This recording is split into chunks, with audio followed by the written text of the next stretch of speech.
Hello. നമ്മൾ ഇന്ന് നോക്കുന്നത് ഈ വീക്കിലെ നിങ്ങളുടെ എനർജി എന്തായിരിക്കും എന്നാണ്. എന്തൊക്കെ അനുഗ്രഹങ്ങളാണ് നിങ്ങളിലേക്ക് വരുന്നത്, എന്തൊക്കെ ചലഞ്ചസ് ആണ് നിങ്ങൾക്ക് മറികടക്കേണ്ടി വരുന്നത്, ഇതിനൊക്കെ തരണം ചെയ്യാനായിട്ട് എന്ത് ചെയ്യാൻ സാധിക്കും, നിങ്ങളുടെ സബ് കോൺഷ്യസ് എനർജി എന്താണ് തുടങ്ങിയ കാര്യങ്ങളാണ് നമ്മളിന്ന് നോക്കുന്നത്. അത് നമുക്ക് ചലഞ്ചസിൻ്റെ കാര്യം എടുക്കാം. മുൻപ് സംഭവിച്ചു പോയ എന്തോ ഒരു കാര്യത്തിൽ നിന്നും നിങ്ങൾക്ക് മൂവ് ഓണായി പോകാനായിട്ട് ഒരു തടസ്സം ഉള്ളതായിട്ട് കാണുന്നുണ്ട്. നിങ്ങൾ അതിൽ നിന്ന് മൂവ് ഓൺ ആകാൻ ആഗ്രഹിക്കുന്നുണ്ട്, എന്തോ ഒരു നഷ്ടം സംഭവിച്ചിട്ടുണ്ട്, പക്ഷേ അത് വിട്ട് കളഞ്ഞിട്ട് മുന്നോട്ട് പോകാൻ നിങ്ങളെക്കൊണ്ട് സാധിക്കുന്നില്ല. പുറത്തു വരാൻ ആഗ്രഹമുണ്ടെങ്കിൽ പോലും തടസ്സമായിട്ട് എന്തൊക്കെയോ സ്റ്റക്കായിട്ട് നിൽക്കുന്നതായിട്ടാണ് കാണുന്നത്. പക്ഷേ ഈ ആഴ്ച അവസാനിക്കുന്നതോടുകൂടി നിങ്ങൾക്ക് ആ ഇമോഷൻസിനെ മാസ്റ്റർ ചെയ്യാൻ സാധിക്കുന്നുണ്ട്.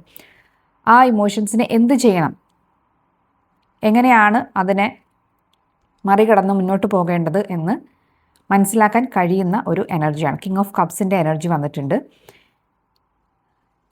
ഈ വ്യക്തി കിങ് എനർജിയിലുള്ള ഒരു വ്യക്തിയാണ്. അതായത് എന്താണോ അദ്ദേഹം ചെയ്തുകൊണ്ടിരിക്കുന്നത് ആ കാര്യത്തിൻ്റെ ടോപ്പ് മോസ്റ്റ് ലെവലിലാണ് നിൽക്കുന്നത്.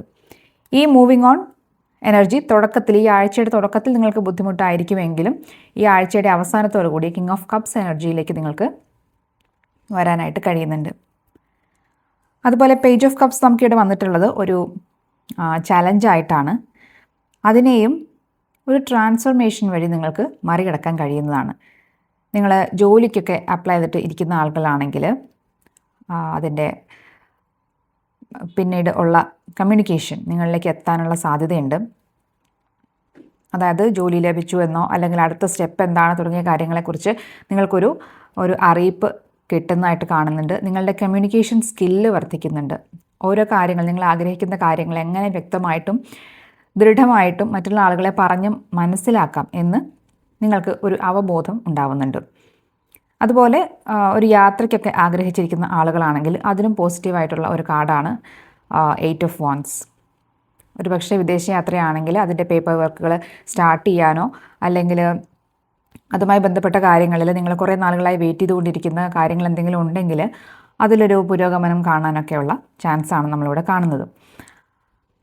നിങ്ങൾ ഒരു ട്രാൻസ്ഫോർമേഷന് വില്ലിങ് ആവണം എന്നുകൂടി വരുന്നുണ്ട് ഇവിടെ. ഈ ട്രാൻസ്ഫോർമേഷൻ വരുമ്പോൾ ഒരുപക്ഷെ നിങ്ങൾക്ക് ആദ്യം ഒരു ഭയമായിരിക്കാൻ തോന്നുന്നത്.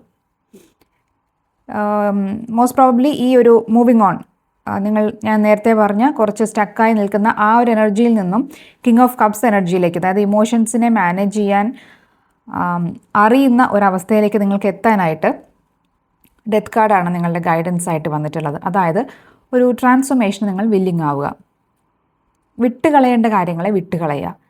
പുതിയതായിട്ട് ഒരു തോട്ട് പാറ്റേൺ, പുതിയൊരു ചിന്താ പദ്ധതി നിങ്ങൾ സ്വീകരിക്കേണ്ട ആവശ്യമുണ്ടെങ്കിൽ അത് സ്വീകരിക്കുക. മാനസികമായിട്ടുള്ള ഒരു ട്രാൻസ്ഫോർമേഷൻ, ഒരു പരിവർത്തനം നിങ്ങൾക്ക് ആവശ്യമുണ്ട്. ആ പരിവർത്തനമാണ് ഈ വീക്കിൽ നിങ്ങൾക്ക് സംഭവിക്കുന്നത്. അതിലൂടെയാണ് നിങ്ങൾ ഈ ചലഞ്ചസിന് നിങ്ങൾ നേരിടാൻ പോകുന്നത്.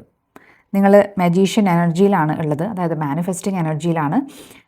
എന്ന് വെച്ചാൽ നിങ്ങൾ ആഗ്രഹിക്കുന്ന കാര്യങ്ങൾ നിങ്ങളിലേക്ക് വന്നുകൊണ്ടിരിക്കുന്നുണ്ട്. പക്ഷേ അത് നിങ്ങൾ ഇപ്പോൾ കാണണമെന്നില്ല. അതിൻ്റെ ഫൈനൽ റിസൾട്ട് കാണാൻ നിങ്ങൾക്ക് ചിലപ്പോൾ ഇനിയും കുറച്ചുകൂടെ സമയം എടുത്തേക്കാം. അതിൻ്റെ ഒരു തുടക്കം മാത്രമായിരിക്കും നിങ്ങളിപ്പോൾ കാണുന്നത്. പക്ഷേ നിങ്ങൾ മനസ്സിലാക്കേണ്ടത്, നിങ്ങളുടെ സബ് കോൺഷ്യസ് എനർജി എന്ന് പറയുന്നത് മാനിഫെസ്റ്റിംഗ് എനർജിയാണ്. നിങ്ങൾ മാനിഫെസ്റ്റ് ചെയ്തുകൊണ്ടിരിക്കുകയാണ്. ആ കാര്യങ്ങൾ പൂർണ്ണമായിട്ടും കൺമുന്നിലേക്ക് വരാൻ അല്പം സമയമെടുക്കുമെന്ന് മാത്രമേ ഉള്ളൂ. പൊതുവെ പോസിറ്റീവായിട്ടുള്ളൊരു വീക്കായിരിക്കും നിങ്ങൾക്ക് ഉണ്ടാവുക.